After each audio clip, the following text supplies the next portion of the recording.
আমি চিংড়ি মাছ এত ভালোবাসি, যে কোনো রান্নাতে একটু দিতে ভালো লাগে, বেটে খেতে ভালো লাগে। তো আজকে আবার নিয়েছিলাম চিংড়ি মাছের মচমচে বড়া। চিংড়ি মাছের সাথে সর্ষে পোস্ত কাঁচা লঙ্কা বেটে দিয়ে দিলাম, তার সাথে পেঁয়াজ কুচি, হলুদ দিলাম একটু, আর নুন তো আছেই স্বাদ মতো। পরে আবার একটু কাঁচা লঙ্কা কুচি আমি দিয়েছিলাম, যেহেতু ঝালটা আমার কম কম লেগেছিল। এটাকে পাশে রেখে দিয়ে এবার মুসুরির ডাল 1 ঘন্টা ভিজিয়ে কাঁচা লঙ্কা আর একটু নুন দিয়ে বেটে নিয়েছিলাম। এবার লাউ পাতার মধ্যে চিংড়ি মাছ 2টো করে দিয়েছি। আমার একটু বড় বলে 2টো করে দিয়েছি, ছোট হলে আরও কয়েকটা দেওয়া যায়। তার মধ্যে একটুখানি কাঁচা লঙ্কা কুচি দিয়ে এবার মুড়িয়ে নিয়ে ওই যে ব্যাটারটা মুসুরির ডালের বানিয়েছিলাম, যেরকম আমরা মুসুরির ডালের বড়া খাই ওই রকম করে কিন্তু এপিট ওপিট করে এটাকে অল্প আছে আস্তে আস্তে ভেজে নিতে হবে, কারণ ভেতরে তো চিংড়ি মাছটা কাঁচা রয়েছে, ওটাকেও তো সেদ্ধ হতে সময় দিতে হবে।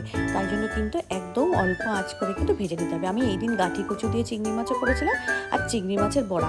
চিংড়ি মাছের বড়াটা খেতে এত ভালো হয়, উপরটা ক্রিস্পি আর ভেতরটা হচ্ছে নরম তুলতুলে চিংড়ি মাছ।